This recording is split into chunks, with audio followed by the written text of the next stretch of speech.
Ben ritrovati il nostro consueto appuntamento con diritti negati. Allora vado subito a salutare il nostro avvocato Pierpaolo Rodighiero, responsabile del Codacons Cosenza. Bentornato avvocato. Bentrovati, bentrovati, Insomma, oggi bentrovati. abbiamo un po' di argomenti da affrontare, diciamo che sono giorni di attesa, no? Per vedere che cosa sarà deciso a livello centrale, attesa in tutti i sensi, avvocato, perché ancora molti ristori si attendono da diversi mesi.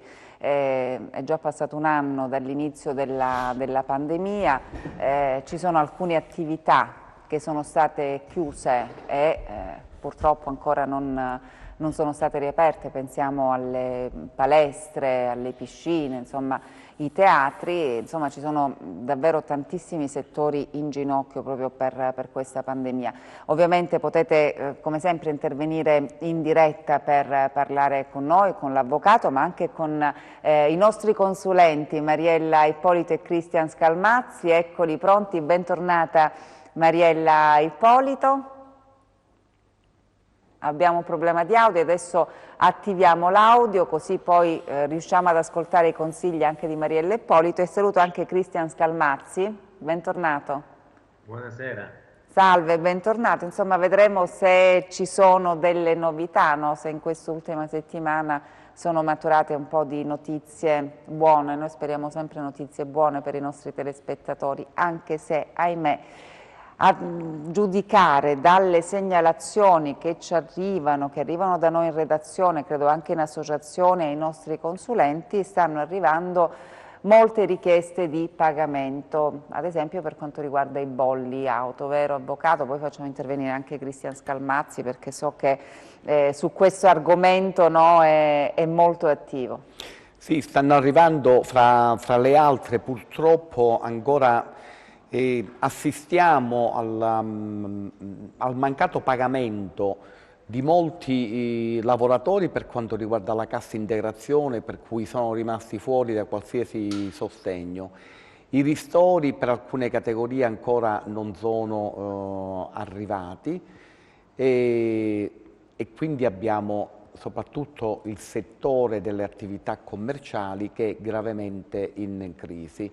A ciò da una settimana stiamo assistendo che incomincia da parte degli enti la riscossione, quindi l'invio di cartelle per la riscossione di crediti, soprattutto in questi giorni per il bollo auto, per cui la crisi è pesantissima e praticamente ci sono anche questa metodica di riscossione che praticamente è in contrasto con tutte le norme che si stanno attuando per evitare che ci sia un appesantimento per quanto riguarda sia le persone fisiche che giuridiche, per cui diciamo in questo periodo gravare anche del pagamento delle tasse laddove manca da parte degli enti dello Stato il giusto risarcimento più che il ristoro, perché i ristori sappiamo che arrivano in ritardo e con somme che diciamo Non coprono nulla. bastano a diciamo. coprire semplicemente le spese per esistere, però null'altro, quindi ad oggi nessuna possibilità di reinvestimento per il futuro. Allora, intanto salutiamo che in linea abbiamo già una telefonata e poi volevo far intervenire Cristian Scalmazzi proprio su questa vicenda dei bolli auto. Pronto? Pronto, buongiorno. Salve, da dove ci chiama? Da Fuscaldo. Benvenuto intanto. Ben trovata anche da voi. Una bella Siete giornata di gentilissimi. sole, oggi insomma sul mare si sta bene. Sì, meraviglioso. C'è un mare proprio stupendo. Ecco, In vediamo... casa mia sono proprio sul mare io. Meraviglioso, ecco. Vediamo anche le cose belle, no, di questa terra Sì. che la natura ci ha regalato. Prego, può chiedere... Allora, ecco, può sono intervenire. proprietario di un locale di Bita Barre con regolare contratto di fitto registrato al fisco. L'inquilino gestore del bar da 2 anni non mi paga il fitto del locale, ma io le tasse su questo reddito che non percepisco, come devo fare, come mi devo regolare per non pagare neanche le tasse? Questo è un problema serio, no? Perché insomma Guardate, sì, il problema è di tutti. Allora, se voi avete la problematica è che invece voi in pratica non state percependo il canone di locazione, quindi avete locato o avete dato o in gestione, non state percependo praticamente. L'ho dato in fitto questo locale. E non state percependo i fitti causa Covid. I fitti sono già 3 anni. Prima del Covid, ho pagato allora. 2 mesi solamente all'inizio del 2019 e poi non mi ha pagato il 2020 nel 2021. Vabbè, 2020 anno della pandemia. L'anno della pandemia, ma indipendentemente da ciò, non è che l'unico modo per evitare la tassazione è comunicare all'Agenzia delle Entrate innanzitutto che non avete percepito reddito e che rinunciate a quel reddito. Sebbene, quando si è in costanza di rapporto di locazione come il vostro, questa deve essere una comunicazione preventiva, cioè se il conduttore, quello che sta dentro il vostro locale, non vi paga, voi per evitare di pagare le tasse sul reddito dovreste intentare un'azione esecutiva, cioè lo sfratto. Ma sono bloccate anche le sfere. Cosa? Sono bloccate pure fare.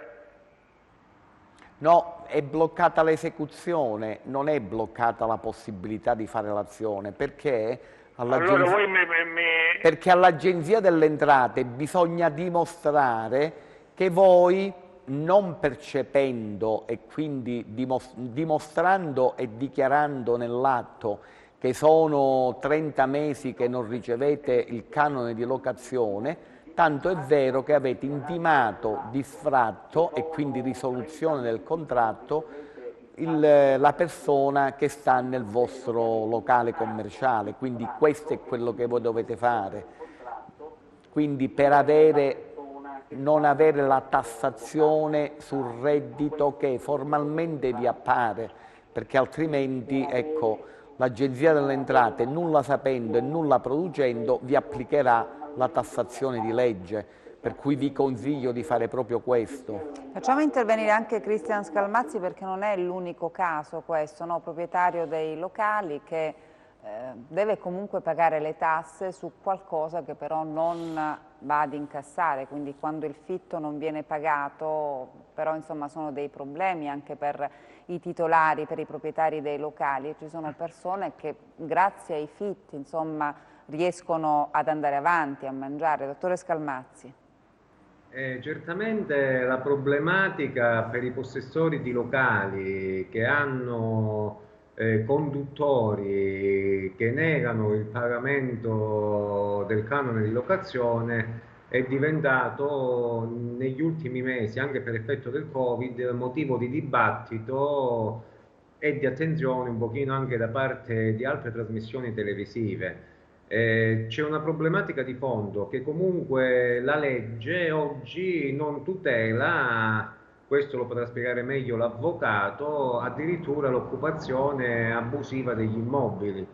Pertanto se non c'è un accordo tra chi ha dato in locazione l'immobile e colui che lo occupa, diventa difficilissimo, fino a quando non c'è il decreto del giudice di sfratto, poter ottenere anche uno sconto da parte del fisco, perché il fisco non si accontenta della dimostrazione che io non ho percepito il canone di locazione, ma vuole comunque il decreto di sfratto da parte del giudice, e questo io dico che è una grossa ingiustizia nei confronti di coloro che sono titolari dell'abitazione.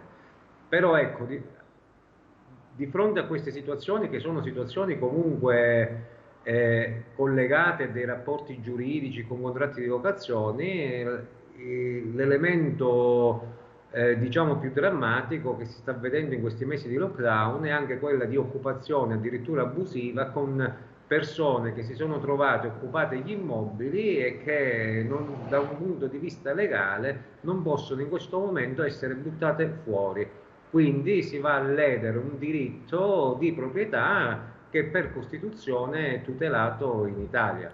Insomma, sono stati un po' dimenticati questi titolari, no? Perché si parla di ristori, giustamente perché è un'attività ferma, per carità, giustissimo, però proprio i titolari, i proprietari degli immobili non sono stati proprio inseriti, no? Non sono stati inseriti perché tutti i DPCM che riguardano i ristori sono andati più a parametrare in percentuale minima sul mancato incasso, quindi mancato reddito dal periodo, l'anno precedente pandemia al 2020, che poco ci dice in termini di reddito, senza andare a verificare che praticamente le spese fisse sono quelle che più incidono nella vita aziendale di una persona, per cui il problema serio è che non sono stati ristorati i canoni di locazione.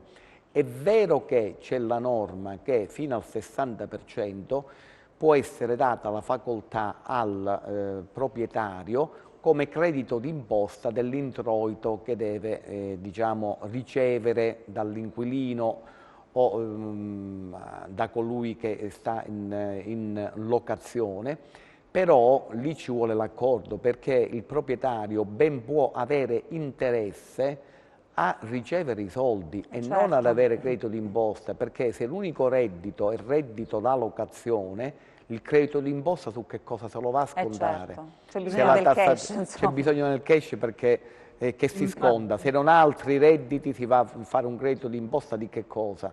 Quindi diciamo che ecco, è tutta la macchina che non è... prego. Prego. A proposito di questo voglio aggiungere, voglio far presente un episodio che mi è capitato questa mattina stesso da me in ufficio. Una signora che loca un immobile per uso privato, la conduttrice percettore di reddito di cittadinanza che da 3 mesi a questa parte, nonostante percepisce il reddito di cittadinanza, sta negando i fitti praticamente alla locatrice. Cioè io mi appello alle istituzioni perché in questo caso è improponibile, è inaccettabile una situazione simile, non c'è nessuna tutela per chi proprietario di un immobile che magari costruisce un'abitazione con fatica e con grossi sacrifici, che poi lo deve dare in affitto ad una persona che lo paga con la massima comodità quando e come, e poi non è padrone nemmeno di sbatterlo fuori con una facilità che direi dovrebbe essere...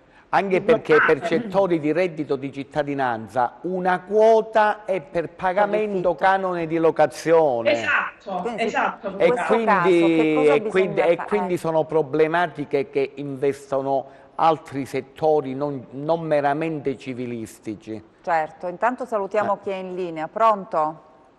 Pronto? Salve, da dove ci chiama? Da Cosenza. Benvenuto. Avvocato. Grazie. Prego. Avvocato. Dite. L'avvocato l'ascolta e se gentilmente abbassa il volume del televisore e ascolta l'avvocato attraverso la cornetta, così riusciamo anche a parlare più agevolmente. Grazie. Allora, qual è il problema? Vi sentiamo bene. Io ho solo un problema mio. Io sono uno pensionato di 83 anni, sono invalido al 100% e di ieri che sto telefonando per avere il vaccino e mi scolano pure un telefono alla faccia. Questa è l'Italia. Ha ragione perché c'è fissato 7 euro in telefonate. Non siete il solo, purtroppo. Sì, oggi abbiamo sentito proprio nel corso dei nostri TG. I pensionati come ne potremo muovere? Ma così si organizza. All'altra parte fa San Vilo, l'altra parte bella ordinata. È vero, è un disagio, certo. All'Italia. I cittadini si potremmo vedere. Non lasciano che noi andiamo a cattivare la farmacia. Certo, allora ci dicevano proprio oggi che sono state aumentate le linee, quindi sono passate da 2 a 8. Niente, già linea c'ho, vi posso dare pure i numeri. Sempre occupato, Sempre occupato. sempre occupato. Ed è importante questa segnalazione che lei ci fa perché... uno per ci domandare, ma ci sono pure un telefono, ma a due sei. certo, una persona non può stare 1 ora, 2 ore al telefono in attesa. Ne vogliono pubbliciare, che sarà cosa... E che io la ringrazio per questa segnalazione, perché a noi è stato detto che sono state aumentate le linee, ma probabilmente ancora ci sono problemi. Lei quando ha provato l'ultima volta a prenotarsi per la vaccinazione? Dottore, scusate. Prego. Ieri sono stato mezz'ora, mezz'ora al telefono. Oggi ha provato di nuovo? L'ultima l'ho fatta un'oretta fa. 1 ora fa, e ancora la situazione non è E stamattina? Sì. Sono 10 come meno 12 non fa. Quindi noi facciamo nostro questo appello, no, di tutti i pensionati, perché hanno il diritto ad avere il vaccino e cioè, le modalità di prenotazione devono essere più agevoli, chiaramente, cioè, non si può pretendere che una persona anziana stia al telefono per mezz'ora, 1 ora e poi non riesce comunque a mettersi in contatto. Quindi noi sappiamo che sono state aumentate le linee telefoniche, però il nostro telespettatore in questo momento in diretta ci dice che 1 ora fa ha provato e ancora il problema persiste, quindi noi rivolgiamo questo appello, no, ai responsabili, a chi di competenza, perché dobbiamo accelerare sulle vaccinazioni, ma come si fa ad accelerare se abbiamo difficoltà a prenotarle? Ma proprio il telespettatore e la testimonianza, a me dà molto fastidio che la Calabria è l'ultima in Italia, a me dà fastidio vedere... Io la ringrazio intanto per questa sua testimonianza. Grazie a lei, arrivederci. Grazie, poi ci faccia sapere chiaramente se riesce a prendere la linea a questi numeri di telefono. Va bene, perché è importante anche per noi dare questi messaggi, questi segnali. Bisogna darli perché naturalmente è un bisogno di salute che praticamente i telespettatori, i nostri concittadini calabresi chiedono all'istituzione sanità. Stavo dicendo prima che mi dà fastidio perché siamo da di oltre un mese, ogni mattina ci sono i report sulle regioni virtuose per quanto riguarda la vaccinazione. La Calabria non può stare sempre ultima, sempre all'ultimo posto, anche perché l'emigrazione sanitaria calabrese, per cui è indebitato il bilancio calabrese, noi calabresi spendiamo un sacco di soldi, la Calabria, per l'emigrazione sanitaria, e noi calabresi dobbiamo emigrare nel centro-nord per farci curare da eccellenti medici calabresi che sono emigrati al nord. E quindi non è che non abbiamo le risorse umane qui al sud, però non è possibile che la Calabria sia sempre ultima. Certo, cioè è proprio una cosa indecente. E poi il bisogno di salute, comunque alle persone bisogna dare risposte, non che ci sono questi numeri, che praticamente ci sono altre naturalmente segnalazioni in associazione, praticamente sono muti, non si riesce proprio anche ad avere un no.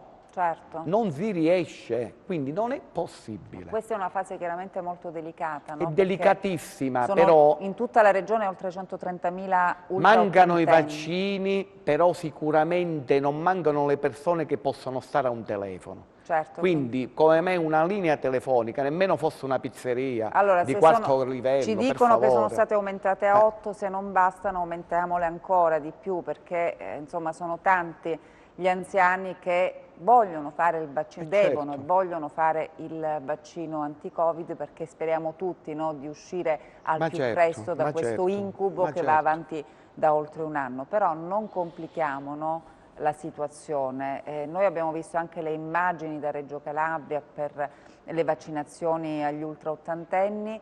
Nella sede, insomma, lì del Consiglio regionale c'è una ressa di persone anziane, quindi nessun distanziamento, persone anche con i disabili in fila ad aspettare, prendono il numerino, poi chi non ha la possibilità... Le persone anziane bisogna assisterle al domicilio, non bisogna creare motivo di contagio, per cui la tutela della salute fino ad oggi, diciamo, pubblica. Non bisogna creare situazioni di possibile contagio e quindi assembramento, e quindi deve essere il pubblico, non ci possono essere dei centri dove praticamente c'è la calca di persone sicuramente fragili per fare le vaccinazioni. Bisogna andare a casa. Abbiamo un territorio, abbiamo ottimi medici di famiglia, quindi abbiamo il territorio che le risorse umane ci sono, per cui questo deve essere. Quindi ecco, c'è molto allarme e molta tolleranza, devo anche dire, da parte dei cittadini, perché ormai, diciamo, anche con i pochi vaccini che ci sono, però perlomeno diamo risposte. Certo, bisogna al più presto, per quanto riguarda la provincia di Cosenza, risolvere questo problema del numero di telefono, al quale sono arrivate davvero tantissime segnalazioni da noi in redazione. L'abbiamo ascoltato dal nostro telespettatore, insomma, un'ora fa, provato e non riesce a mettersi in contatto, quindi preghiamo i responsabili proprio di risolvere al più presto questa situazione. Un appello che facciamo nostro, ecco, e quindi lo rivolgiamo a chi di competenza. Intanto salutiamo chi è in linea. Pronto? Pronto? Salve, da dove ci chiama? Allora, la chiamo da Pizzo. Da Pizzo? Sì. Benvenuto intanto. Grazie a lei. Senta, io stavo guardando la vostra trasmissione. Come? Sì. Grazie, gentilissima. Allora, io volevo, giusto appunto collegandomi a quello che diceva l'anziano di Cosenza poc'anzi, che non ci vogliono dei grandi cervelloni per poter venire a capo di questa situazione. Capisco perfettamente che in questo momento magari mancheranno anche le dosi dei vaccini, però dobbiamo cercare, e le istituzioni se ne devono fare carico, devono coinvolgere in modo totale anche i medici di famiglia.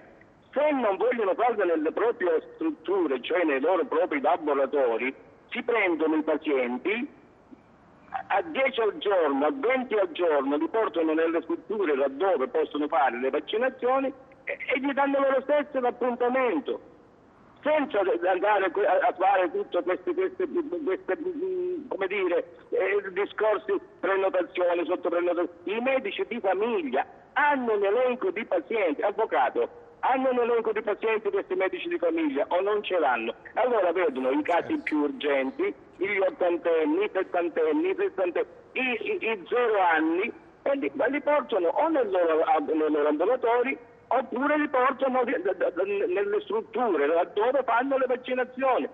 A poco al giorno. Io dico che un paese come Pizzo, che abbiamo 9.000 abitanti e circa 10-15 medici di famiglia, in una settimana Pizzo si vaccinerebbe.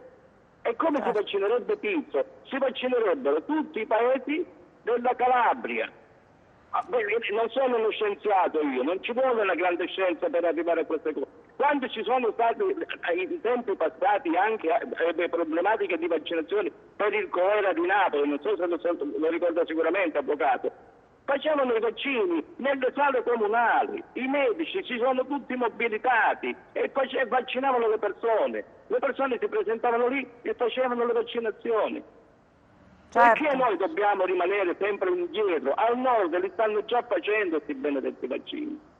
Certo, ci sono poi alcuni comuni della Calabria che hanno quasi finito, i piccoli comuni che hanno iniziato e hanno quasi finito. Nei comuni un po' più grandi si crea questo problema poi di organizzazione. Io le volevo chiedere, a Pizzo qual è la situazione? Lo sentiamo dalla viva voce del nostro telespettatore. Allora, la situazione, che io sappia, non ha una situazione, però non c'è tutta questa vaccinazione che ci dovrebbe essere. Certo. Non ci sono tutti questi vaccinati. Sì, loro si giustificano dietro, si coprono dietro il dito dicendo mancano le vaccinazioni, però fate le prenotazioni, non c'è modo di come prenotarsi. Ha ragione quel signore di Cosenza e lo capisco che a volte per prendere la linea, anche per prenotarsi per una comune visita presso il CUP, ci vogliono giornate, gente che magari non risponde al telefono e si fa le parole crociate. È vero, anche su E questo, non solo per i vaccini, ma ci arrivano... Non interviene nessuno a risolvere questi problemi atavici. Diceva giusto l'avvocato. Certo.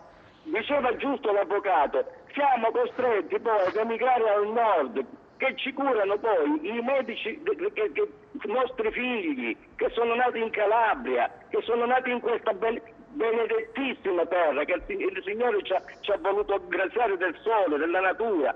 Però i politici, non abbiamo politici che ci rappresentano in nessun modo. Insomma, i problemi... politici che sono all'altezza. Abbiamo adesso il commissario della sanità. Io la devo interrompere perché devo andare in pubblicità. Io le chiedo scusa, ma devo andare in pubblicità. Se vuole può rimanere con noi oppure la saluto. Io devo dare la linea alla regia in questo momento. Sì, io vorrei fare una trasmissione tutta... Grazie. Allora, rimanga con noi. Io do la linea alla regia, ritorneremo tra poco. Ed eccoci di nuovo in studio, tante telefonate che riguardano proprio questo problema delle vaccinazioni. Io non so se è ancora in linea il nostro telespettatore da Pizzo. Sono qua. Ok, io intanto volevo solo salutarla con calma perché abbiamo un po' di argomenti da affrontare. Volevo salutarla e ringraziarla per... Sì. No, un'ultima Prego. battuta se me la consente. Prego, al volo. Allora, io dico, calabresi che siete all'ascolto di questa trasmissione, è il momento di alzare la testa, perché se no la Calabria andrà a sprofondare tra i due mari che abbiamo che ci circondano, finirà la Calabria. Se non ci alziamo dopo questa pandemia, la Calabria è finita. E io come calabrese mi piange il cuore dire quello che sto dicendo, mi piange il cuore. Chiaramente... Buona trasmissione e Grazie. Speriamo che le cose cambiano. Speriamo. Noi intanto ospitiamo sempre molto volentieri i nostri telespettatori che ci raccontano, no, veramente il disagio quotidiano che vivono, e noi chiaramente speriamo che chi di dovere, chi di competenza ascolti davvero le parole, gli appelli delle persone. Io la ringrazio e continui a seguirci. Poi volevo concludere con Cristian Scalmazzi la vicenda dei bolli, perché poi insomma c'è il problema dei vaccini, ma poi abbiamo visto che ci sono proprio i problemi economici, no, delle persone che purtroppo si stanno aggravando, vero dottore Scalmazzi, in questi ultimi tempi. Però nonostante le tasche, no, di molti calabresi siano vuote, arrivano insomma le richieste di pagamento per bolli auto e quant'altro. È così?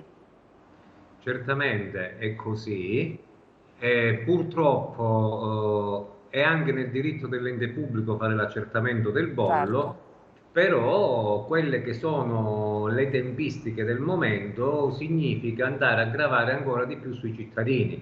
Per quale motivo? Perché è pur vero che tu rientri nel tuo diritto come ente di notificarmi il pagamento del bollo auto se io non ho ottembrato un obbligo che comunque avevo, ma è pur vero che se mi dai 60 giorni di tempo per pagare e vista la situazione di emergenza attuale io non riesco a pagare, sarò costretto ad aggravare di più la mia situazione economica, dovendo andare poi a pagare il bollo con una rateizzazione fatta presso l'ente della riscossione, cui la Regione darà l'incarico di riscuotere, maggiorato di ulteriori spese.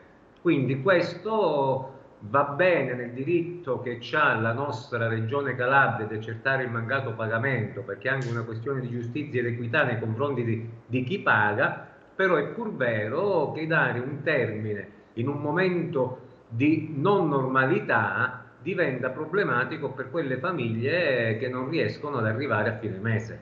Quindi bisognerebbe anche in questi casi mediare, no? Insomma, magari spostare più in là queste scadenze. Sì, spostare più in là oppure ecco, gestire meglio le risorse che ci sono per i ristori. Ristori non significa pagare le spese, perché pagare le spese significa parametrare su elementi, diciamo, che non rendono giustizia alla realtà, nel senso che alle famiglie, proprio alle famiglie, non c'è altro se non chi percepisce reddito di cittadinanza, per cui chi è rimasto partita IVA che faceva l'idraulico, per dirvi, dopo che ha ricevuto una minima parte di ristori, praticamente questi sono in mezzo alla strada, idraulico come tanti altri che fanno lavori, diciamo, artigianali, diciamo,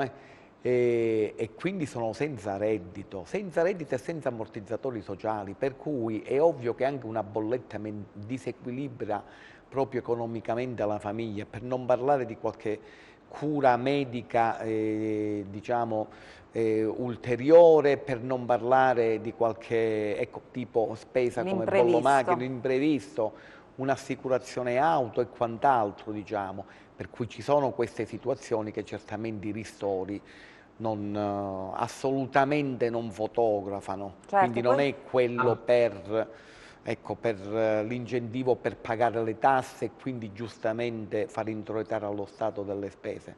Non è questa la strada. Poi anche chi ha aderito al saldo e stralcio, no? Ci sono delle scadenze. Sì, ci sono delle scadenze, dottore Scalmazzi. Quindi, certamente, non è che ci sono delle scadenze. Diciamo che la scadenza è arrivata perché il termine fissato con i rinvii fatti dal precedente governo scadono il 1° marzo. Significa che se non interverrà entro domani e già far intervenire un decreto che ha un'importanza notevole per chi dovrà andare a pagare e sospendergli il pagamento del 1° marzo, diventa difficoltoso comunque per le famiglie, per gli imprenditori organizzarsi per quanto riguarda la sospensione di queste rate del saldo e stralcio. Allora io in questo critico il precedente governo, critico questo immobilismo che stiamo vivendo comunque in un periodo di crisi sanitaria. Non si può rimanere fermi e bloccare una nazione per 2 mesi senza dare alle persone, alle imprese, un minimo di progettualità. Noi oggi viviamo nell'incertezza. Ci sono i ristoratori che non sanno se apriranno e quando potranno rimanere aperti, se saranno chiusi definitivamente. Si va avanti per voci di corridoio. Oramai viviamo nell'incertezza più assoluta, quando invece già dall'inizio si potevano fare dei semplici provvedimenti, perché i ristori hanno dimostrato che non possono essere compensativi per le imprese. Però se siamo in un'emergenza sanitaria, abbiamo prorogato questa emergenza al 30 aprile, tutto quello che sospendiamo lo dobbiamo accodare alla fine, quindi sarebbe stato più logico, più che un provvedimento di rinvio per queste rate della rottamazione, poter fare in modo che queste rate diventassero le ultime del piano dilazionato. Quindi queste 4 rate me le verserete con delle scadenze posticipate mensile alla fine dei piani, quando saremo usciti dalla pandemia. Sono delle cose semplicissime, non ci vogliono dei super tecnici, non ci vogliono dei super ministri, ma ci vuole solo un pochino di buonsenso, secondo me. Sicuramente. Intanto salutiamo chi è in linea in questo momento. Pronto? Pronto, buonasera. Sono la signora di l'altra volta che ho chiamato per le strisce, ma dopo non ho sentito non si sentiva niente al telefono. Allora signora, ci ricorda intanto da dove chiama e qual era il problema, signora? Da Castrovillari. Da Castrovillari, e qual era il problema? No, ecco, non mi vogliono dire le strisce così con lei. Io ho diritto perché sono una diabetica ormai cronica e quello dice non si dà, e quello così. Come si fa?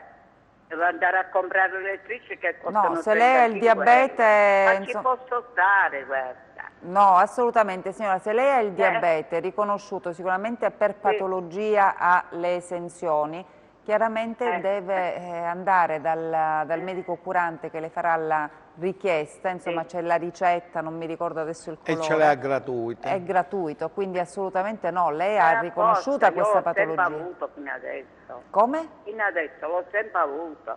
Infatti... Adesso vanno trovando storie. L'altra volta lo sa che hanno fatto l'altra volta. Avevo comprato una scatoletta di queste strisce, 35 euro, no? Che non si può ragionare. E allora sono andata e dico, guarda, compreso che mi rispedeva le strisce. No, mi ha scritto solo quello che ha comprato. Dico, ma è quello che l'ho comprato, me le porto indietro solamente quelle della farmacia. Ma non è possibile arrabbiare così, guarda. No, mi Non pare un vanno po'... più, la dottoressa curante dice no, non li devo scrivere io, vai a dall'altro e non li devo scrivere. Come si fa? Come si fa? No, sempre il medico curante il riferimento, signora, che io sappia, vero avvocato, sempre dal medico curante. Che fa la ricetta e prescrive. Chiaramente c'è un piano la prescrizione, ecco, sì. Un piano terapeutico. C'è un piano terapeutico, allora, poi dovete allora, le irregolarità o le disfunzioni vanno sempre denunciate e c'è l'ufficio relazioni con il pubblico anche presso ogni sede di unità operativa, presso ogni ospedale, Castrovillari naturalmente, quando c'è qualche, diciamo, irregolarità, diciamo, nella gestione, ecco, di queste cure. È ovvio che per ogni patologia, compresi i diabetici, e vista la patologia e la gravità della patologia che il vostro medico curante accerta, tramite la prescrizione del medico curante voi accedete sia a quel codice in modo che tutta la diagnostica è gratis e anche ad avere le strisce. Ovviamente c'è un protocollo, ci sono dei livelli essenziali di assistenza dove ci sono i protocolli. Una persona che ha un diabete di un certo tipo, che ha una certa età e quant'altro, io sto dicendo, ecco così, ha diritto a 40 strisce al mese. Ovviamente, questo per dirvi, ecco, se uno splafona, cioè ne vuole di più, ci deve essere un'indicazione, ecco, che altrimenti non ve le danno, perché è gratuito in un certo protocollo, però questo poi sono delle valutazioni proprio necessariamente sanitarie, mediche, non sono valutazioni personali che diciamo chi è affetto dalla patologia può fare, ecco. Però chiaramente signora lei ha diritto, no, per questa patologia ad avere sia i farmaci per il diabete gratuiti ma anche e soprattutto le striscette per il controllo della glicemia. Forse la numerazione non vi bastano, forse non vi bastano. Voi quante volte al giorno una scatoletta 25, come mi passavano? Questo dico, per cui ogni 3 mesi, ma non quante volte al giorno lei misura il diabete, signora? Chiedo scusa. Quante volte al giorno lei misura, utilizza... Lo dovrei misurare spesso. A volte perché stamattina era a 400 la notte. Ho capito. Faccio? Io dovrei quindi non le bastano, io credo che questo sia il problema, non le bastano le striscette. Perciò quelle che danno gratuitamente, perciò deve essere sempre attraverso il medico curante, che ci deve essere una prescrizione, se il diabete vostro c'è un peggioramento, un aggravamento, se questo controllo non lo potete fare una volta al giorno, se ne avete 25, per cui deve passare sempre da una valutazione medica se ne avete bisogno di più, però questo è il passaggio, ecco. Va bene signora, quindi questa è la... Va bene, vi ringrazio. Grazie. Giusto per togliere un po' di cose, grazie. Va bene, signora, grazie. Buonasera. Grazie per averci telefonato e poi insomma è vero, magari ci sono delle situazioni in cui il diabete è scompensato, quelle striscette magari 20, 30, non so adesso il numero preciso, non bastano, quindi basta andare dal diabetologo. Ci sono questi protocolli che vengono patologia per patologia. E la cosa, diciamo, seria che dal tenore della telefonata che c'è mancanza di comunicazione, cioè molte persone non riescono a comunicare non con il medico di famiglia, ma anche a capire, cioè, il perché, qual è il funzionamento, per cui ci sono, ripeto, questi uffici di relazioni con il pubblico, però o sono inaccessibili, non sono, ecco, rintracciabili facilmente dalle persone anziane, c'è bisogno di più, ecco, vicinanza fra popolazione e sistema sanitario senz'altro, perché non è possibile che una persona che ha bisogno di salute sia spaesata, per cui non sa dove rivolgersi, quindi non può essere a tentativi, e così ce ne sono come tanti altri. Ecco, quindi i percorsi che bisogna fare, bisogna naturalmente semplificare e poi gli uffici che ci sono preposti per le comunicazioni devo fare, perché ne riceviamo tantissime, numeri di telefono che non ci sono. impiegati che non si trovano, uffici che hanno degli orari assurdi per cui non pubblicizzati, quindi tutto che viene rimandato a un sito internet e noi ci rivolgiamo a una popolazione che in grossissima percentuale è anziana e non ha dimestichezza con i computer, per cui c'è qualcosa che non va, bisogna ecco, umanizzare anche questo aspetto della sanità amministrativa. È chiaro, anche per non parlare delle segnalazioni che riceviamo per i rinnovi dei piani terapeutici, che causa Covid, va benissimo, insomma c'è l'emergenza sanitaria, però se uno ha una patologia non è che va a secondo del Covid, quindi anche il rinnovo deve essere prorogato automaticamente, perché altrimenti si crea solamente e poi questi pazienti confusione. Vanno visitati soprattutto. E soprattutto ci vogliono le cosiddette visite obiettive, nel senso che bisogna toccare il malato. Ecco. Anche in periodo di Covid bisogna farle. Perché le forze dell'ordine anche in periodo di Covid per mettere le manette a un delinquente lo devono toccare, certo. Quindi non è che gli mettono le manette a distanza, per cui ognuno faccia il suo lavoro anche in questo periodo di Covid. Quindi dobbiamo prestare molta più attenzione alle persone fragili. Agli uomini, all'essere umano. Agli esseri umani e soprattutto alle persone fragili, gli anziani, penso soprattutto in questo periodo. Intanto salutiamo chi è in linea. Pronto? Pronto? Salve, da dove ci chiama? Vibo Marina, vorrei parlare con l'avvocato. Benvenuto intanto, prego. Avvocato, buonasera. Siccome che ho sentito in televisione per le strisce, per il diabete, io sono diabetico. L'altro giorno, due giorni fa, sono andato a rinnovare il piano terapeutico per il diabete. Perfetto. Avevo 50 strisce, pungidito e strisce. La dottoressa mi ha detto che me ne deve dare 25, questi 25 mi debbono bastare fra 3 mesi, devo tornare a maggio. Io sono diabetico, sono malato di cuore, come faccio io quindi hanno ridotto insomma il numero delle strisce? A maggio per queste strisce? Vuol dire che... È una cosa pazzesca, io l'ho detto alla dottoressa, mi ha detto che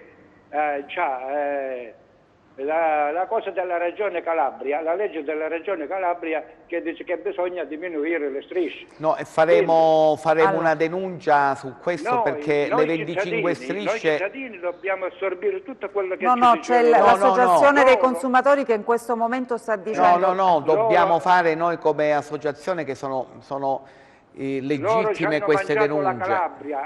Ci hanno mangiato la Calabria, hanno mangiato la sanità. No, io ringrazio lei, anche la signora di prima, probabilmente era questo il problema. Forse era questo, il problema. Le strisce pungidito che voi avete 25 ogni trimestre, molto probabilmente le dovete riutilizzare. Cercate di sterilizzare. Non funzionano. No, forse vogliono questo, vogliono che praticamente le riutilizzate. Il Codacons quindi farà una denuncia. Farà una denuncia perché è buono e avete fatto bene, perché non siete il solo che state denunciando, perché quindi se ci sono questi protocolli che stanno diminuendo, ma forse perché non sanno che cos'è il diabete, oppure pensano che uno se lo deve misurare una volta alla settimana. Cioè, poi forse ci sono per questo. dei casi in cui il diabete, come dicevo, è scompensato, quindi c'è bisogno di magari 2 o 3 misurazioni al giorno. Ma certo. Quindi avvocato, approfondiremo questa è mancata assistenza, diciamo. Questi sono protocolli, sono degli ausili che vanno dati e devono essere garantiti. Quindi il controllo della glicemia, immagino che si riferisca il telespettatore, certo. E non deve essere, non deve essere, non è che ve lo potete fare una volta ogni 3 giorni, perché è pericoloso. Così mi devo misurare la glicemia una volta alla settimana. Una volta alla settimana no. Dipende poi dal tipo. Ce ne faremo carico senz'altro anche di questo diritto negato. Certo, grazie per questa segnalazione. Naturalmente se cambia, cosa, ci faccia sapere. Cosa, mi consente un'altra cosa? Certo. Prego. Cosa voleva aggiungere? Volevo aggiungere che il giorno 18 febbraio, dopo un anno che eravamo prenotati, io e mia moglie, per il diabete, di passare la visita a Moderata Durante con la dottoressa, ci hanno rinviato a marzo 2022, quindi mi hanno rinviato prima questa è una vergogna, questo bisogna... un altro anno. è una cosa vergognosa, non si può andare allora, avanti significa che così. si rinuncia alle cure? No, queste liste d'attesa no, perché è denegata veramente, perché prevenzione non se ne fa in questo modo, per cui allora, se lasciate i numeri poi al centralino... Gentilmente, io chiedo anche al nostro Enzo che è in regia, se possiamo prendere il numero del nostro telespettatore. No, bisogna fare qualcosa per la Calabria, perché la Calabria è morta, non possiamo andare avanti così. Allora io le chiedo la cortesia se può lasciare adesso il nostro Enzo che è in regia prenderà il suo numero, perché poi la contatterà in privato l'avvocato, perché bisogna approfondire quello che lei ci sta dicendo, perché è una cosa gravissima. Intanto tagliare insomma, dei supporti per dei malati di diabete, quindi non si può fare il 50% in meno. Sì, ma poi dobbiamo finirla con le liste d'attesa, perché se il telespettatore, ecco perché i cittadini di serie E e di serie B, se il telespettatore avesse disponibilità di denaro, avrebbe la visita da uno specialista, quindi un diabetologo, in un giorno. Quindi non è possibile che ancora la sanità non è garantita a tutti, non è possibile che deve aspettare marzo 2022, un anno, mentre se avesse disponibilità economica la avrebbe in un giorno. No, ma la cosa più grave è perché era già un'attesa di un anno. Sì, ma questa vergogna deve finire, perché, noi lo ripetiamo sempre, anche su altri campi, i cittadini non sono tutti uguali. Naturalmente sono pronto a ricevere telefonate perché qualcuno mi possa smentire, per cui c'è chi ha necessità del pubblico, praticamente è un principio di uguaglianza violato, per cui immagino che il telespettatore, se si è dovuto rivolgere per la visita specialistica al sistema sanitario nazionale, è perché per motivi legittimi non può andare da uno specialista. Da uno specialista sa benissimo che in 24 ore avrebbe risolto il suo problema. Le strisce, se avesse soldi, se ne comprerebbe 100 al mese, però deve sottostare al pubblico, ed ecco perché non c'è uguaglianza fra i cittadini anche nella malattia. Purtroppo, e deve finire. Ecco perché denunciamo sempre. C'è un taglio del 50%. Un taglio del 50%, dovremmo tagliare del 50% un po' di indennità a chi ci rappresenta, così vediamo se sono loro che scendono in piazza e bloccano le istituzioni. Quindi i cittadini, torno a ripetere, i cittadini calabresi sono molto tolleranti. Certo, però su questo bisognerà fare delle indagini, tra virgolette, bisognerà approfondire questa vicenda, perché è davvero grave, ecco, gravissimo tagliare sulle esigenze, il bisogno di salute delle persone. Gli sprechi sono altri, ecco, non sono qui probabilmente, anzi sicuramente. Intanto salutiamo chi è in linea. Pronto? Buon pomeriggio. Salve, da dove ci chiama? Chiamo da Roccella Ionica. Seguivo la vostra trasmissione e mi è affascinato il fatto del risolvere, di prendersi il capo a caro i problemi della Calabria. Io sono un imprenditore, volevo fare una domanda all'avvocato del Codacons. Prego. La mia domanda è semplicissima. Io ho un codice Ateco dove io sono rimasto aperto nella pandemia perché prodotti alimentari. Solo che io ho aperto la mia attività con i miei soldi da sempre, non è che io ho 52 anni e ho lavorato sempre in proprio. Oggi il mio calo di fatturato è stato il 98%, perché io prevalentemente facevo bar, ristoranti e pizzerie. Ho scelto questa tipologia per non andare in concorrenza con le grandi distribuzioni che non sono competitive, essendo un piccolo imprenditore. Adesso io ho perso questo 98%, non ho ricevuto niente dallo Stato, zero. Non mi ha chiuso lo Stato, però è la stessa cosa che mi ha abbassato la sede cinesca. Non cambia niente, avvocato, vedo anche la sua espressione che comprende ciò che noi partiti stiamo subendo in questo momento. Mi fa piacere che... Ma voi avete un codice Ateco che non siete entrati in nessuna misura, perché faccio intervenire anche il dottore Scalmazzi. Quindi Sì, voi certo. come siete registrato alla Camera di Commercio? Perché prodotti alimentari, No, come siete? sì. Prodotti alimentari, non mi ricordo qual è Prodotti preciso. alimentari, Chi sei il dottore o Scalmazzi, se è in Scalmazzi o linea? Mariella O Mariella Ippolito. Ippolito, Allora, perché per quanto non riguarda rientra... purtroppo... Sì, ecco il Pronto, dottore sto Scalmazzi. ritorno. Salve. Allora, stavo Salve. dicendo, purtroppo per quanto riguarda i prodotti, il settore di produzione alimentare, nonché per chi esercita l'attività di commercio di prodotti alimentari, non è rientrato nei periodi di lockdown tra le aziende indennizzabili. Questo sempre per quell'ingiusto strumento che è stato scelto di parametrizzare gli aiuti a quelli che erano i codici Ateco, perché comunque nel settore alimentare è vero che le aziende alimentari sono state aperte, però hanno svolto più un ruolo sociale di distribuzione alimentare che non di vero e proprio guadagno, perché chi si recava in questi luoghi per fare la spesa comunque acquistava beni di prima necessità, dove purtroppo le aziende alimentari hanno pochi margini di guadagno rispetto ad altri prodotti che sempre all'interno dei negozi vendono, la cui marginalità permette di compensare la perdita magari sulla vendita di un bene.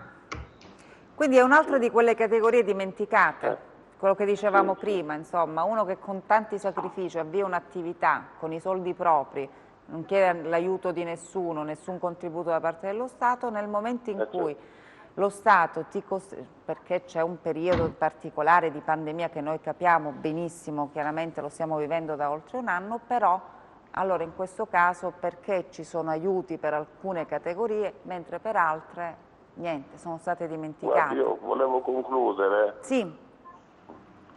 Perché io non parlo a livello personale, perché io ci vivo, ecco, non sto parlando per me personalmente, ma per tante partite IVA che si ritrovano a subire questo tipo di virgolettata angheria dello Stato, e quindi noi paghiamo perché tra qualche mese già è successo che i miei clienti erano 100, sono diventati 60 e sto parlando in meno di un anno, quindi andando avanti diventeranno sicuramente 40, perché già più di un ore ha desistito, non ce la può fare, perché ormai dopo un anno, per il clima di incertezza, apri, chiudi, apri, non sai se acquistare o no, e quindi non sappiamo più come fare. Io per esempio nel periodo di Pasqua, faccio un esempio, vi chiedo scusa se sono un po' lungo. No, il polso della situazione. Di Pasqua. Adesso mi ritrovo, io ancora oggi non ho fatto un ordine di uovo di Pasqua. Certo, perché voglio dire, il clima di incertezza non ci fa comprare e noi di conseguenza ci blocchiamo tutti. Loro, i barista, l'alimentarista si blocca, dice non sappiamo se ci chiudono e ritorneremo appunto da capo. Quindi il clima di incertezza è terribile per noi, che arriva lo stress, arriva tutto. Io personalmente ci vivo perché ho mia moglie che lavora, io percepisco anche una piccola pensione, purtroppo 3 bypass, figuriamoci un po' se mi vado a stressare per queste cose. Io parlo a nome di quelle partite IVA che vivono solo di quello, e li stanno morendo di fame, scusatemi la mia forzatura, ma è così. E la realtà, i politici, gli amministratori, si devono rendere, i sindaci, si devono rendere conto che se mandano le tasse da pagare, ben vengano le tasse, però la priorità è l'essere umano, bisogna mettere l'essere umano al primo posto. Questo è il mio punto di vista e vi chiedo scusa, sono un po'... No, io la ringrazio. La ringrazio davvero perché noi in questo spazio facciamo ascoltare proprio la voce di chi il problema lo vive tutti i giorni. Gentilissima signora o dottoressa, avvocato e tutti quanti interlocutori. Sicuramente ci risentiremo. Sì, noi siamo qui. Le cose vanno meglio. Noi siamo qui e... Preghiamo in Dio. Ogni settimana. Io la ringrazio per questa testimonianza, grazie davvero. Devo dare la linea alla regia, rimanete con noi. Ed eccoci di nuovo in studio, allora ultima parte di questa trasmissione. Intanto ringrazio i nostri tanti telespettatori che intervengono in diretta e ci raccontano la realtà che si vive quotidianamente, sì, perché si possono fare DPCM, decreti, provvedimenti, insomma, ma il problema reale è quello che ci raccontano chi lo vive, no? Abbiamo gli imprenditori, le partite IVA, ci sono i pensionati, le difficoltà, quindi io davvero ringrazio subito i nostri telespettatori. Volevo fare intervenire anche Mariella Ippolito, perché tra i dimenticati, no, ci sono anche quelle persone che formalmente il lavoro ce l'hanno, quindi insomma sulla carta sono a posto, non hanno bisogno di nulla. Il problema è che però magari l'azienda per cui lavorano è in difficoltà per il periodo del Covid e quindi sono andati in cassa integrazione, quindi poco male, potrebbero avere insomma questo 80% dello stipendio e quindi svolgere e vivere un'esistenza dignitosa. Purtroppo ci conferma Mariella Ippolito che così non è, perché dalla teoria ai fatti insomma la differenza è abissale, è giusto? Esattamente, purtroppo i cassaintegrati diciamo la cassa integrazione è stata confermata fino al 31 marzo e a quanto pare vorrebbero ridurre i tempi di attesa per i dipendenti nel poterla ricevere, perché vorrebbero evitare la compilazione di un modulo per poi avere la successiva autorizzazione e vorrebbero caricarla direttamente sull'Uniemens. In questo modo si eviterebbe un'attesa maggiore, quindi si spera che almeno si riesca a prendere, non dico come una mensilità, ma diciamo in tempi diciamo molto ridotti rispetto ad ora.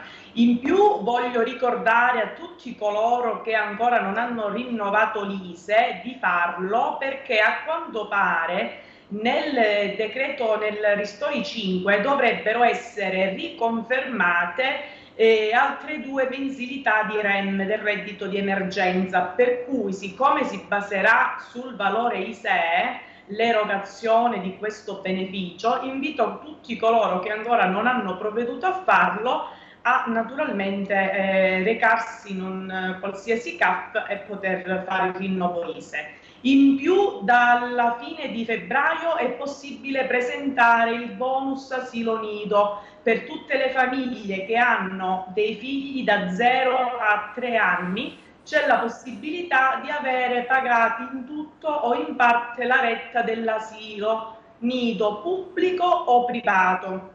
Anche questo beneficio sarà erogato in base all'ISEE. Per tutti quelli che hanno un ISEE da 0 a 20.000 euro riceveranno 3.000 euro, fino a 35.000 euro riceveranno 2.500, da 40.000 euro in poi 1.500 euro, che va poi a supporto della spesa per le rette di asilo nido privato o pubblico, quindi in entrambi i casi.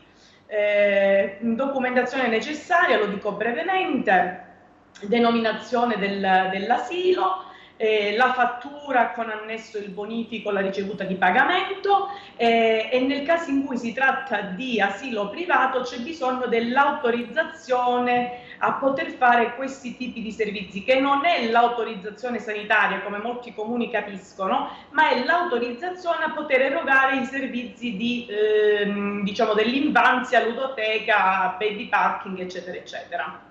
Quindi queste domande a chi si devono presentare? Perché magari molte famiglie sono interessate, perché devono chiaramente andare a lavorare, con i nonni i bambini non si possono lasciare, perché insomma i nonni in questo ultimo anno insomma, sono stati messi un po' da parte chiaramente per tutelarli. Ci sono gli asili, allora è un aiuto, no? Diciamo che i nonni possono dare una mano, però effettivamente è un impegno considerevole intera giornata. Certo. Quindi sì. Allora, la domandina si può fare in autonomia per chi è diciamo, ha una certa manualità con l'utilizzo del PC e di una connessione ad internet, eccetera, eccetera, avendo lo SPID o il PIN dell'INPS ancora al momento valido, altrimenti poi al posto del PIN sarà valevole solo lo SPID fra breve tempo.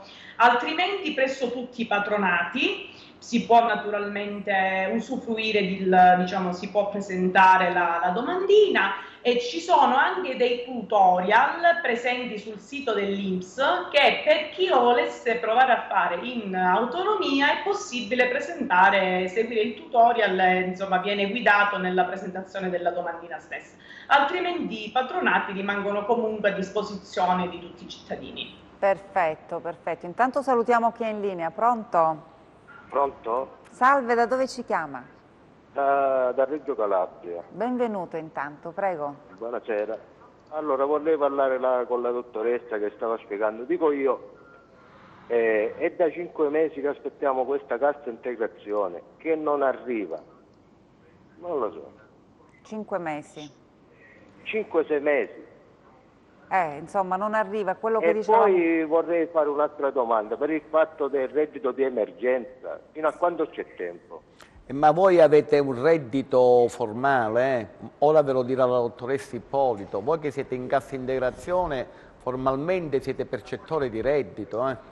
Formalmente, Sì, poi nella pratica i soldi Ippolito. Allora, non lo so perché non la fare la pagano domanda questa perché non cassa c'era un integrazione. Paga sì. affitto, luce, non hanno tolto niente. Allora, il nostro telespettatore ci chiede, ripeto la sua domanda per la dottoressa Ippolito che non aveva un problema di Per audio. la cassa integrazione, è da 6 mesi che non arriva. 5 mesi cassa integrazione che non arriva e poi ci chiedeva per il reddito REM. di emergenza, per il REM, se... Allora, la luce, i cassi l'acqua, integrati la purtroppo hanno già, cioè dovrebbero già prendere la mensilità diciamo della cassa integrazione, per cui non possono prendere il reddito di emergenza.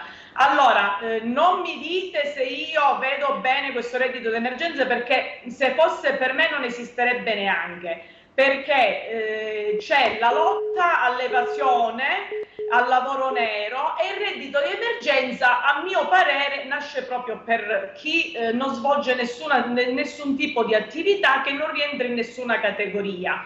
Dovrebbe quantomeno essere a supporto dei cassi integrati che da 5 mesi non percepiscono un euro, e invece a quanto pare, ed è così, non serve nemmeno per quello. Serve solo per chi non lavora, non ha percepito nessuna misura, quindi né reddito di cittadinanza, né NASPI, né cassa integrazione che arriva ai tempi che furono, e a quanto pare, diciamo, è rivolto per chi non fa nulla. Questo è il valore e il senso del reddito di emergenza. Anzi, addirittura parrebbe che l'INPS sta erogando il reddito di emergenza insieme a quello di cittadinanza, perché giustamente, voglio dire, c'è chi prende 2 cose e chi invece nemmeno una. Non lo so se l'INPS diciamo, sta facendo in modo corretto, ma a quanto pare è questa la linea guida che si sta seguendo, che assolutamente è ingiusta, lo ribadisco. Beh, sicuramente, insomma, ci sono persone senza reddito che formalmente ce l'hanno, no? Perché danno Sì, una ma cassa... dopo 5 mesi senza cassa integrazione che non è pagata, immagino che vada a rapinare il telespettatore per mangiare. Ma la cosa più orrenda è che chi percepisce il reddito di cittadinanza sta prendendo anche il reddito di emergenza in molti casi, quando si trova sotto la soglia il reddito di cittadinanza. È assurdo questo, è assurdo. E insomma, ci sono persone che, dicevamo, chi ha la cassa integrazione è un lavoratore, quindi non ha diritto a nulla perché formalmente ce l'ha. No, i soldi. Il problema è che questi soldi sono da 5-6 mesi che non arrivano. Che devono fare queste persone? Purtroppo niente. Come devono andare sono avanti? disoccupati, di fatto hanno perso il lavoro senza ammortizzatori sociali. Va bene, la proroga della cassa integrazione va benissimo. Però deve essere pagata, Però perlomeno mensilmente, perché le scadenze della vita quotidiana sono mensili. Certo, e quindi i cittadini italiani poi sono abituati, purtroppo, no, a mangiare 2 volte al giorno. E quindi questo purtroppo. Ma in questo modo neanche una volta al giorno. Nemmeno una volta al giorno, però noi siamo mediterranei e siamo latini e siamo abituati a queste, ecco, modus vivendi. Purtroppo forse il legislatore pensa che magari una volta ogni 3 mesi si va a mangiare, insomma sono queste, però ecco la vita reale, 5 mesi senza stipendio e senza ammortizzatore, per un principio di uguaglianza dovrebbe essere esteso agli stipendi, alle pensioni, alle indennità parlamentari, 5 mesi senza niente, in modo che allora ecco, c'è un'empatia con i problemi. Quindi, quando si è tutti digiuni, forse si capisce meglio. Torno a ripetere, il popolo calabrese è molto tollerante. Certo, noi intanto se fossimo francesi, ecco, non lo so che cosa a quest'ora. Noi possiamo solo dare la nostra solidarietà a questo telespettatore. Un abbraccio veramente, certo. In queste situazioni il nostro telespettatore da Reggio, ma ci sono tantissimi lavoratori che stanno aspettando ancora questa cassa integrazione. Il nostro impegno è quello di continuare ad accendere i riflettori su queste situazioni, quindi vedremo. Sempre, insomma, saremo sempre accanto, no, a chi subisce dei torti e delle ingiustizie. Intanto abbiamo una telefonata. Pronto? Buonasera. Salve, da dove ci chiama? Da Cosenza. Benvenuto, prego. Ci dia una buona notizia, ci dia una buona notizia. Tanto grazie per i complimenti, la ringrazio. Niente, avevo chiamato a proposito per quanto riguarda la cassa integrazione, anche se l'avvocato sicuramente non sarà contento. Però anche lei è un cassa integrato che non percepisce nulla? Sì, da 5 mesi pure io. Da 5 mesi. Guardate, purtroppo bisogna, veramente bisogna, ecco, si è arrivati, penso, stremati non soltanto dalla questione sanitaria ma soprattutto economica, anche perché il problema grosso è che queste famiglie che non percepiscono da mesi, quindi assolutamente nulla, abbandonate dallo Stato e da tutte le istituzioni, rinunciano a qualsiasi forma di prevenzione. Noi facciamo la battuta da queste emittenti dicendo che la prevenzione che devono fare i cittadini di serie B, perché questi che percepiscono, non percepiscono cassa integrazione da 5 mesi, sono di serie B perché c'è questo in Italia, rinunciano a qualsiasi forma di prevenzione, devono solamente pregare, voi pregate sempre perché dovete stare bene. Il reddito di emergenza. La vergogna è questa, la vergogna, io ripeto l'hashtag, noi siamo, il popolo calabrese è troppo tollerante. Ma io volevo chiedere una cosa all'avvocato, alla dottoressa Ippolito, a Cristian Scalmazzi. Che cosa si può fare per cambiare? Scusate, dottoressa, dopo vorrei fare un'altra domanda, se era possibile, per favore. Allora, faccio la domanda perché io poi volevo fare questa domanda. Che cosa si può fare? Insomma, come possiamo rompere, questo circuito? Perché si mandano le persone in cassa integrazione e poi non si pagano. Quindi, insomma, è semplice mandare le persone in cassa integrazione. Si abbandonano. Quindi sono abbandonati. Allora, createmi un filo diretto con il nuovo governatore Draghi in modo tale che faccio presente la situazione a livello italiano e in modo tale che chissà comincia a sentirmi qualcuno, perché la situazione sta diventando veramente drammatica e grave. Perché fin quando si parla di erogazione del reddito di cittadinanza per famiglie bisognose ci stanno le famiglie bisognose, ci sta l'erogazione del reddito di cittadinanza, ma ci vuole anche un sistema dietro che fa in modo che questo reddito di cittadinanza prima o poi finisca, perché il reddito di cittadinanza è diventato come una forma di pensione.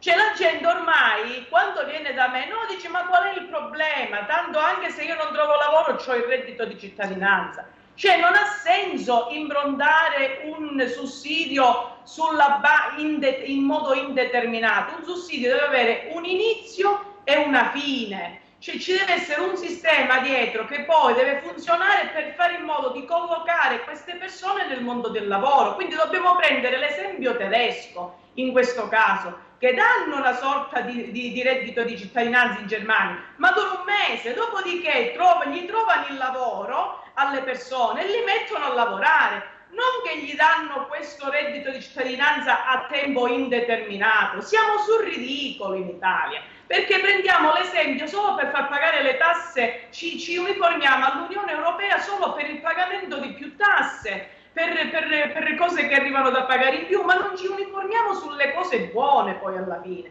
Quindi sulla base del modello tedesco dovremmo cominciare a ragionare in Italia per fare in modo che il mondo del lavoro cresca e diventa veramente fatti in un certo modo. Fin quando non cambiano le istituzioni e non cominciano a vedere le cose dal giusto punto di vista, andremo sempre di più peggiorando. Poi parlano di lotta all'evasione, al lavoro nero e vanno a derogare il reddito di emergenza. Ma che serve? Cioè, sono delle misure fatte proprio malissimo, senza nessun fondamento, e poi addirittura si sente in televisione che il reddito di cittadinanza viene dato, viene scambiato per denaro, cioè io ti do la carta, ci sono proprio notizie che sono reati. Sono reati, sono reati. Sono reati. La carta in cambio dell'importo che gli viene dato fondante, cioè siamo proprio sul ridicolo. Allora le istituzioni siamo nell'ambito penale lì, ecco, cioè, quindi sono reati penali quelli. Sono reati che sono usciti su Inde, sono notizie su Inde. Sì, certo, quelli sono comunque reati. Ho sentito dire, sono notizie ufficiali su Google, certo, quindi visibili a tutti i cittadini. Quindi le istituzioni lo sanno, quindi dovrebbero essere loro in primis a mettere riparo a queste circostanze, in modo tale che dovrebbero provvedere ad abbassare le tasse per le imprese che intendono lavorare e far lavorare, quindi mettere risorse, forza lavoro all'interno delle aziende, quindi questo si dovrebbe creare, ed evitare l'erogazione di queste forme di sussidio stupidi e inutili. Io la devo interrompere perché il nostro telespettatore voleva fare un'altra domanda e poi abbiamo solo 3 minuti, siamo in chiusura. Allora, velocemente. Sì, prego. Posso? Prego. Niente, volevo sapere appunto della dottoressa che è collegata, siccome mio fratello è pure in cassa integrazione, hanno terminato fino al 15 novembre,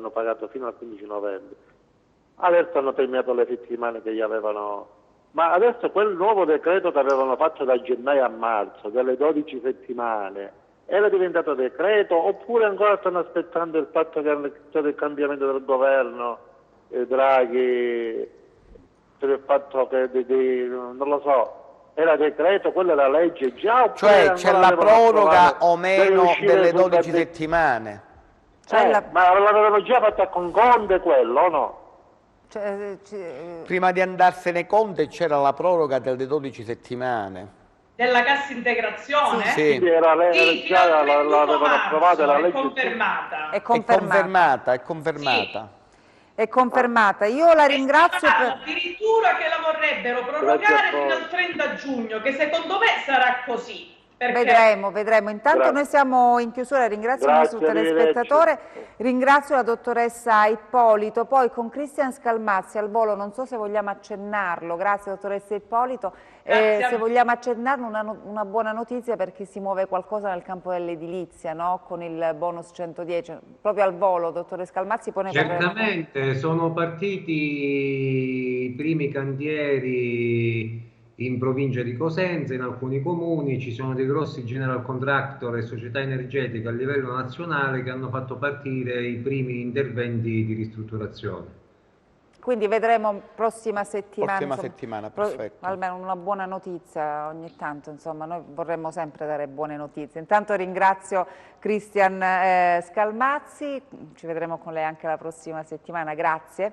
Grazie come sempre al nostro avvocato Pierpaolo Rodighiero, approfondiremo quindi nel corso di questa settimana quanto denunciato dal nostro telespettatore sul fatto dei tagli proprio sulle striscette del diabete, vedremo se ci sono anche in materia sanitaria, che è una cosa gravissima. Grazie avvocato, ne parleremo prossima settimana e grazie come sempre anche a voi che siete rimasti in nostra compagnia.